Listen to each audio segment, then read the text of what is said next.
Hi there, I'm Dr. Karen James, a psychologist and energy healer in the UK, and welcome to the Life Made Easier podcast. Here you'll find ancient wisdom with a modern approach. In each episode, we're going to be sharing useful information from the world of energy healing, and we hope to help you develop and enhance your energy intelligence to make your life easier in simple and practical ways. And I'm Dr. Tiffany Hunter. I'm an energy healer in the United States. Today's episode, we're actually going to be talking about the idea of the word energy intelligence. We say this every time we start a podcast. We thought we should probably do a podcast to talk about what it actually relates to. How is it different from other words like spiritual seeker, the word religious, being an empath or spiritual? We're going to explore why the idea of energy intelligence is important, why it's a useful thing to learn, and how it could be helpful in making a distinction between these different terms and how it can, in fact, make your life easier. Yeah, and maybe also it's worth saying that we actually came up with this term because through doing this podcast, because we realized in some of the conversations that Tiffany and I have been having as we've, planned what we we're going to talk about for the different episodes, we realized how kind of vague and problematic some of the languages when we were trying to talk about energy that isn't like power company energy and isn't physical, energetic, active energy. Solar panels. Yeah, what what were we actually talking about here? And I have to give the credit to Tiffany. She's usually the one that comes up with the definitions and the terms. And so we came up with this idea of people may be familiar with, obviously, intellectual intelligence, also somewhat more recently emotional intelligence, and energy intelligence was a term that just seemed to kind of fit, and as something which we might have a basic level of, but also something that we can learn more about and use to get to know more about our energy. So we thought it was really worth us doing an episode just about this. So then when we're using that term, people can listen to this and have a sense of what it might mean. And we've also been thinking in that context, really, that a lot of people who come to us for all the different things we do will often describe a sense of they're looking for something, and hence where we'll talk more about this, that kind of idea of being a spiritual seeker or something like that might come in, but not sure what it is exactly they're looking for, like something's missing but I can't identify it. And some of those people have looked in practices such as meditation and other spiritual practices and not really found it. So today we really wanted to try and get explicit about the terms we're using and our thinking behind them, because it's really the foundation behind most of the podcast, and teasing out the possible overlap, but also very much the distinction between what the kind of energy stuff we're talking about and something that might fall more into the category of spirituality or religion. And just to say before I stop talking for a minute, is that this is very much not a criticism of any spiritual path or religion. And in fact, a lot of what we talk about could really support that if that's meaningful for you. But this is more about how can we learn practical things, understanding how humans work, how the world works, how you work, how can you take care of yourself and feel better and make your life easier. Yeah, it really is the foundational piece for everything that we're trying to do here. And yet at the same time, I think it could be quite difficult to put our finger on what exactly it is.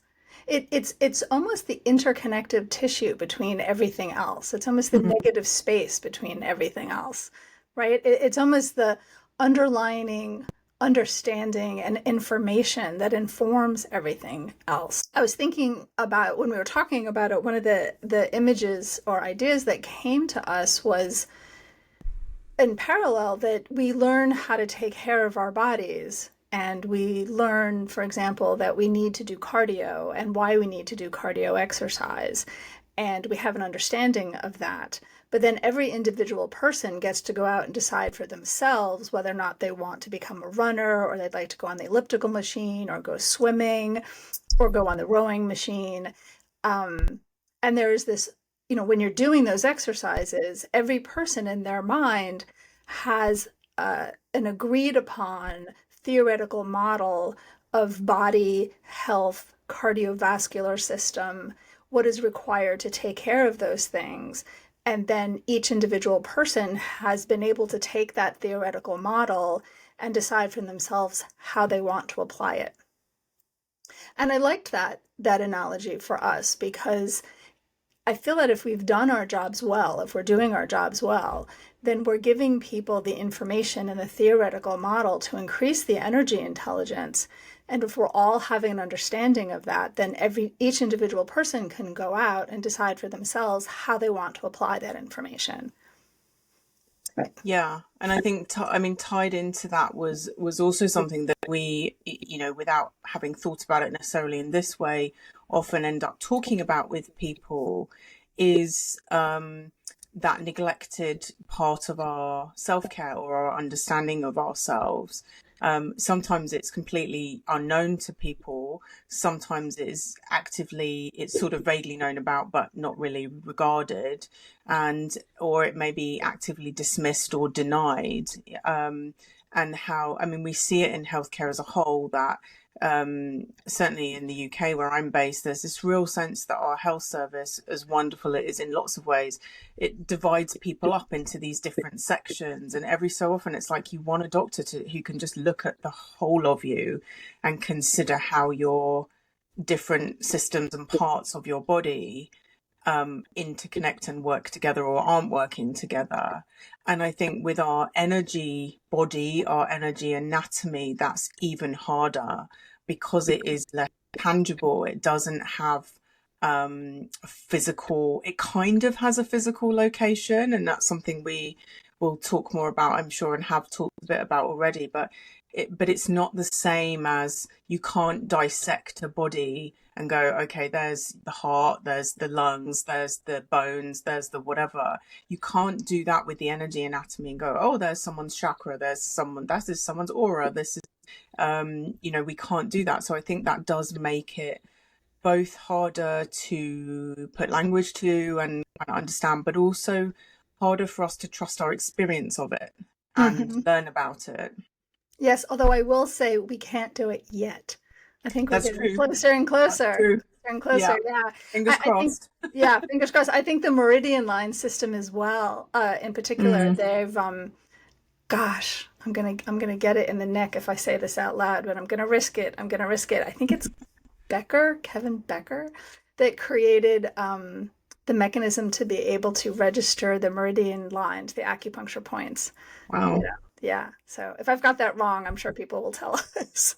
Well, it's really interesting, actually, isn't it? Because when you think of all the scans and blood tests and stuff that medicine does now, that 50 years ago, 100 years ago, people would have thought, and longer ago than that, would have thought was impossible. Like, we'll never be able to see inside. Like, you could do an autopsy and dissect, a cadaver, but being able to get that kind of information about someone while they're still alive would have just been impossible to comprehend. And now we're kind of, there's probably, I'm sure there's like loads more technology to be developed in that way, more sophisticated, but what we can see in a living person's body in many different ways is when you really think about it, quite astounding. So I really hope that the energy anatomy, physiology, if you like, does go in the same direction, so we can get clearer. And I think it is. I had just to completely be tangential. I had a fairly new clients come in the door last month, actually, and they had both been to a workshop for mediums, and they brought in video of someone that had used, and again, if I had known we were going to talk about this, I would have looked it up, but they were using a machine that was scanning their chakras, and it gave them a video of what the scan showed. And it also gave them corresponding frequencies to each of the chakra systems. Wow.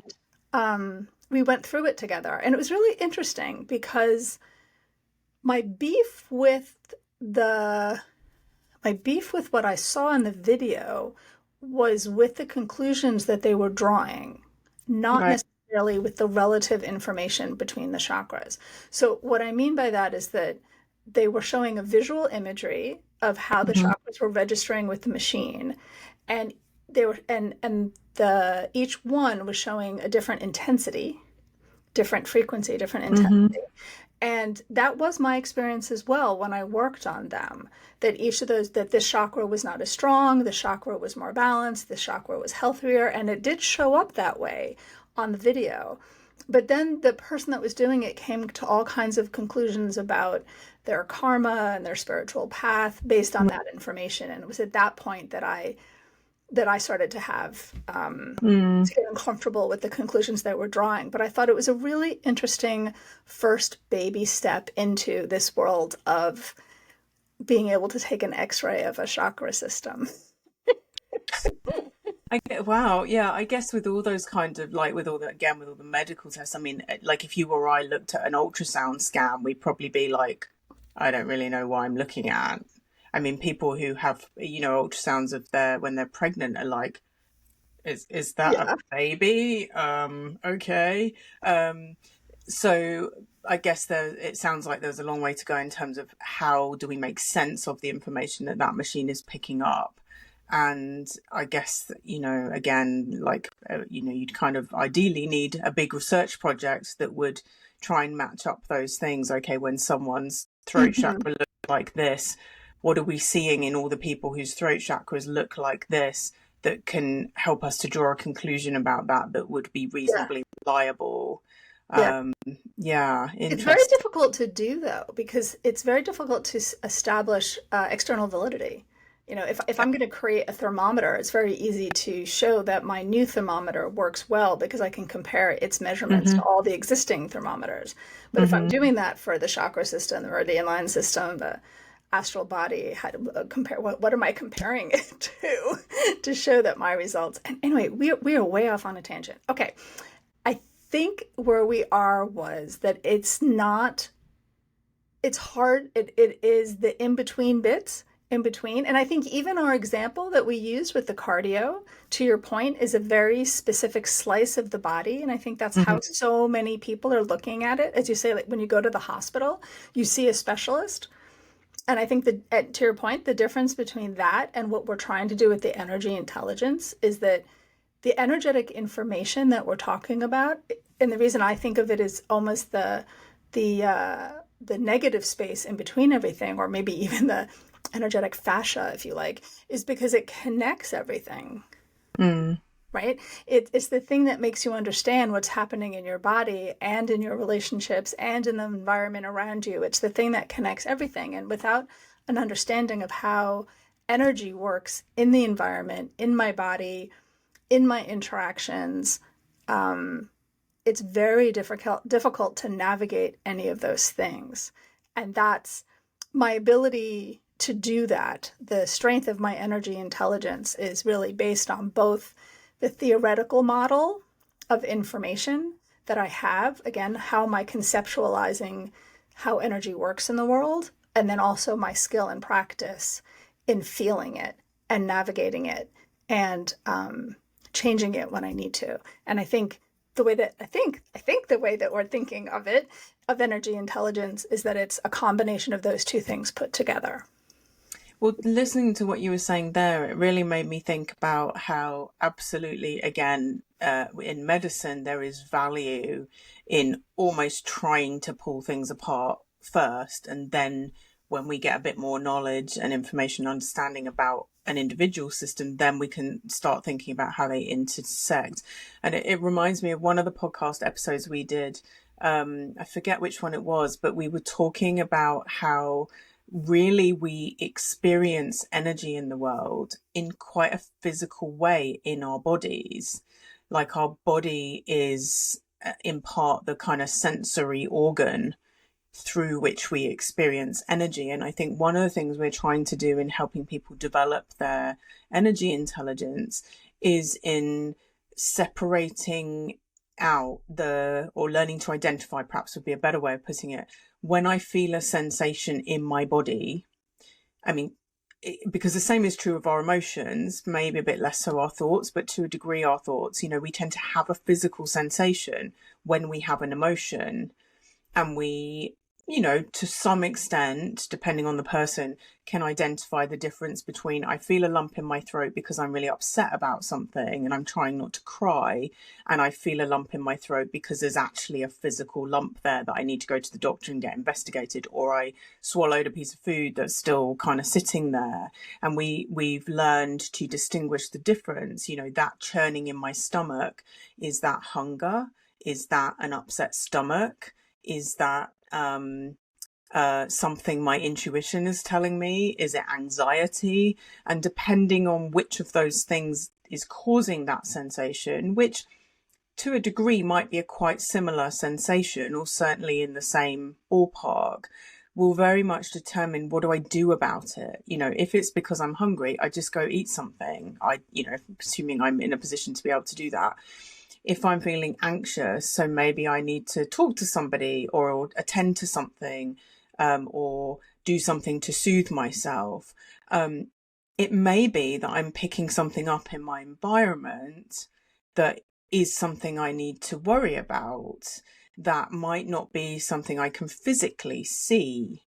It may be just I've stayed too long in this room and the energy of it is no longer positive for me. So now I should ideally leave, go home, be somewhere else.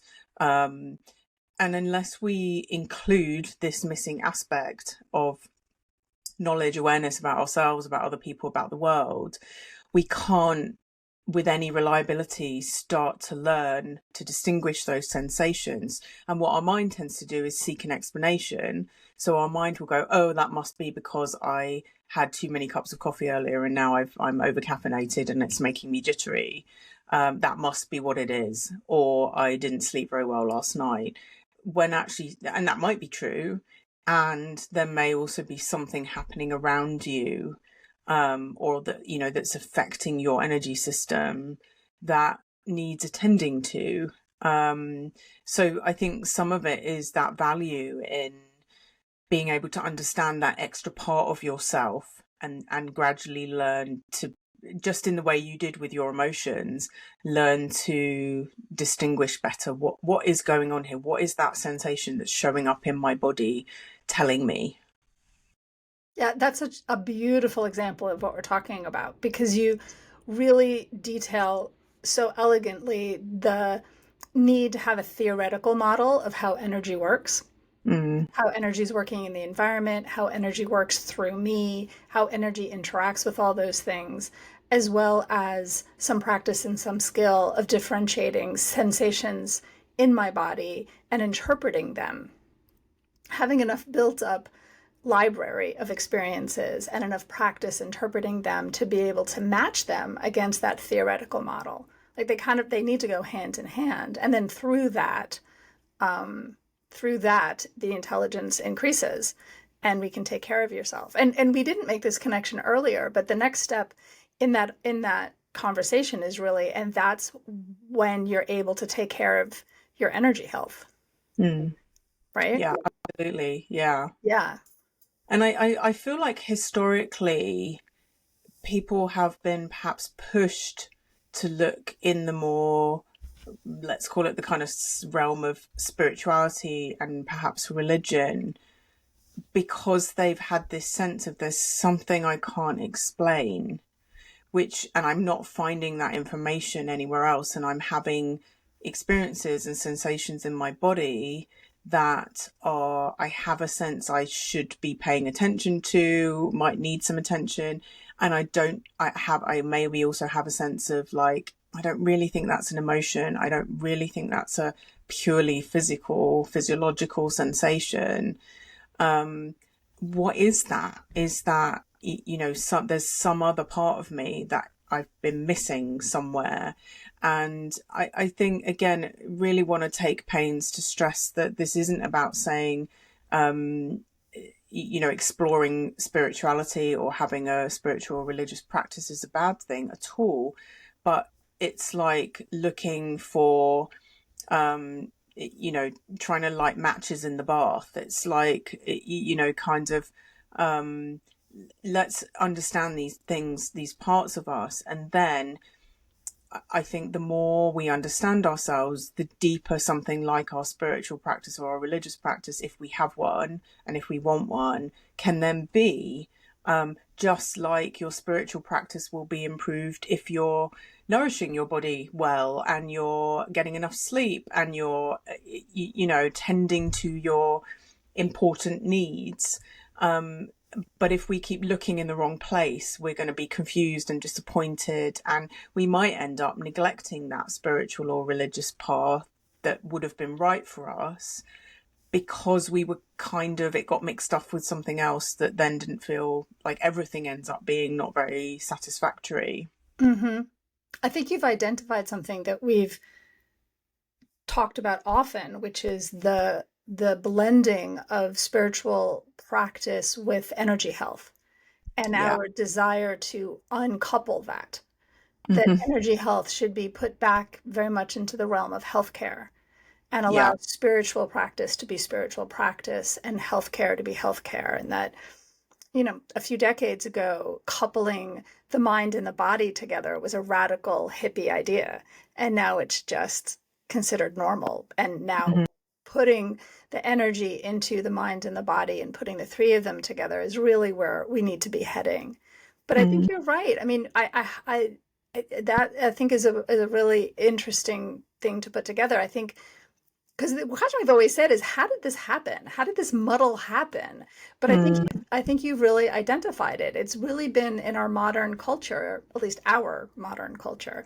It's been Mm-hmm. the only place that people have had a place where they could go to seek answers to maybe to some of the questions that they were feeling, and they didn't know where else to get answers to, of things that maybe they were experiencing and feeling and wondering about and curious about, that were beyond their more mainstream senses or more mainstream information. The only place where they could do it was in the spiritual realm, and I think Yeah. that is the beginning of it getting muddled.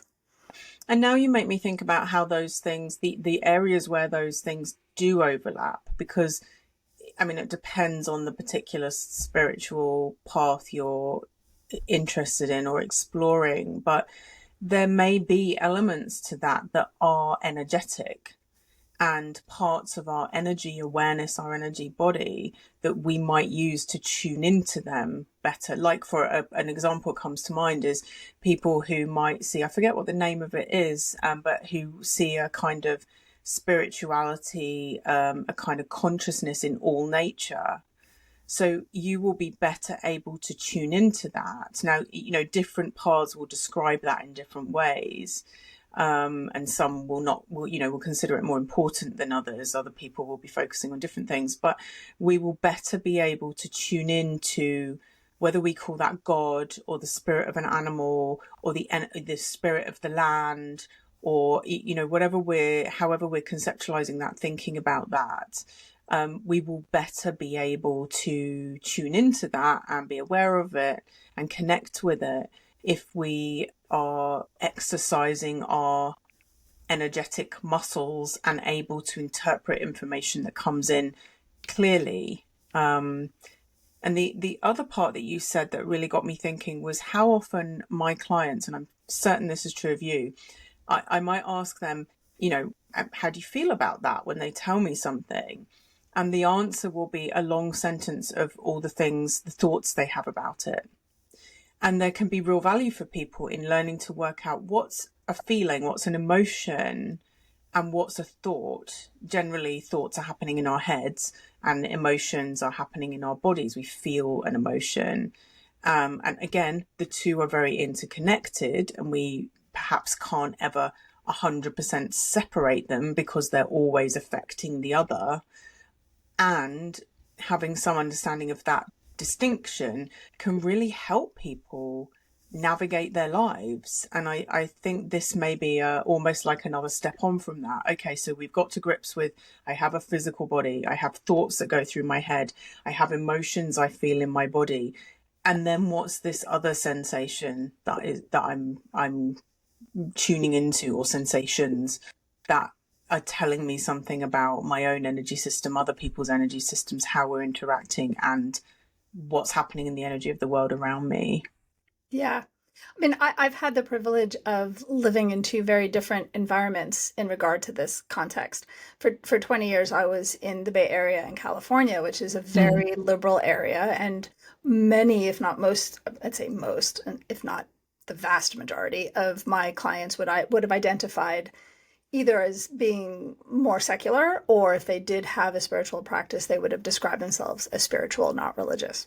But now I live in Florida, which is a much more conservative area. It's even regarded as the Bible Belt.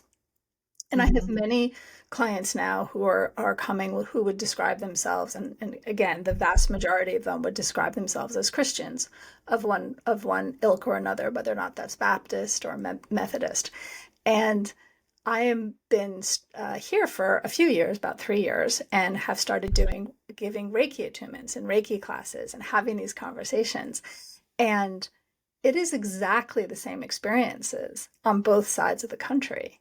It's being able to understand and have a clean energy field makes it easier to hear my God. My prayers are less chaotic. I find it easier to sit down and pray. Or meditate. Right. So in California, it might have been meditate. In Florida, it's to sit down and pray. It is easier, so, and that just speaks to my heart. That just speaks to my heart, because to me, that's the backbone of what we're saying, that this information is there. Again, it's the underpinning information. Do you take this information? Do you want to go running? Do you want to go swimming? Right? This is the information. Do you want to express it as a Buddhist, or do you want to express it as a Christian? But either way, understanding how to maintain a clean and balanced aura, you're going to have a deeper and better connection to however you experience your divine connection. And however you want to call that. I wonder if it's worth saying something about very briefly, because I think these are both topics for a whole other podcast and I don't want to go down another rabbit hole, but I think parts of what we call the energy anatomy, that we can use to, that are, I suppose, are fundamental in developing our energy intelligence. Just like, if I want to learn to write, I need motor skills in my hand, usually, unless I'm adding in some technology to help me with that. So in order to develop my energy intelligence, I mean, I'd be interested to hear what you say about this, Tiffany, but the places where I would start would be beginning to learn more about my aura as a key organ where I can pick up information about the world, and also some of the energy centers, chakras in my body. We might begin by calling that a sort of a sense of intuition, gut instinct. I think there's some of the places in our energy anatomy where we might want to start to develop this skill. Yeah, I mean, when we sat down and decided which podcasts, what order we wanted to launch them in, there was a reason we did. The first one was, what is it? What is energy? How to feel energy? How to increase your energy sensitivity? How to feel your aura? I think that those are the first ones, right? For a reason, sort of as building blocks. As building blocks. Yeah. I just thought it was worth mentioning. And also, if you want to learn them more about some of those things, those are the podcasts to look for, the ones that talk about the aura and what is energy and feeling energy. They'll be the ones that will help you more with that. Yeah. I also just want to make a plug for people who just want to use and increase their energy intelligence to just make their life easier. Absolutely. They just want to be less triggered. They want to get rid of their road rage. They want to make things with their mother-in-law more manageable. And that's really it. And that is glorious. Those are glorious motives. Yeah. They're wonderful, glorious things. Yeah. A question that often comes up in relation to lots of things we talk about is, can everybody do this? Does everybody have this? Energy sensitivity, healing abilities, all those kinds of things. That question gets asked. And I think it is one of those things that to a degree is like any skill or talent, there will be variations in, most people, unless they have a significant disability, can do something approximating dancing. Most people who have dance lessons will improve their ability to dance. And then not many people can go on and, be on stage or in a film or, win awards or that kind of stuff. And there's a lot in between. And I think I would certainly see energy intelligence as in that realm. We all have a basic ability. Often, I think, and again, I think this is what our podcast is really about, is you are almost certainly already knowing a lot more about your own and what's happening in your energy system and in the world around you than you realize. So I think a lot of what we do is helping people to understand what it is they're feeling and notice it and that kind of stuff. But also it is absolutely something that most people can at least get better at. And that will then depend on, how much practice you do, how interested you are, what value you see in it for you, just like learning about anything else. But I think there are absolutely basics. Not everybody needs to become an expert in nutrition, but most people would benefit from learning enough about food to make themselves a bit healthier. Yeah. Or yeah. So I think that's kind of where we're also sort of thinking about it. But worth that question will maybe in your mind, and I think it's sort of helpful, hopefully, to cover that. Yeah, it's really available to everybody. I like that. I like your dancing analogy. I like that. Yeah. So as you say, we certainly would. The place to start is really just to start. Mm-hmm. Yeah, I like that. Paying attention. Check out the other podcasts. There's another one that accompanies this one that specifically targets energy intelligence activities that you can do. But I mean, to be honest, guys, this whole podcast is about energy intelligence. So really just find one that speaks to you and really start.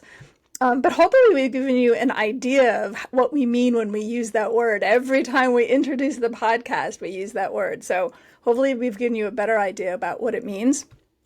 And you can start to wrap your head around it, what it means, and also the value of it, and giving you a place to start and where you might put that in your own life. Yeah, and it just to kind of summarize a little bit, it really begins with recognizing that there is a constant stream of subtle information that's available to you, signals from within your own energy system and from the environment around you, including other people as well as places, that can be noticed, understood, and acted on. And developing that involves both learning how energy works and practicing how to apply that knowledge in daily life. So the two things, kind of the theory and the practice, if you like. But for us, as with everything we do, really, it's also about practical self-care, giving you a framework to help you understand the world better, tools to, help you take care of yourself better and to navigate your relationships and environments, which kind of, as Tiffany just said, that kind of to make, why we chose the name for the podcast, to make your life easier. Yeah. So hopefully today gives you a bit more of an idea about that. Thank you for listening. Please do remember to subscribe and check us out on all the social media platforms, including YouTube. And if you would like some extra bonus content, including some journaling prompts and some fun energy experiments, please come and find us on Patreon, and we will see you next time. Thanks, everybody.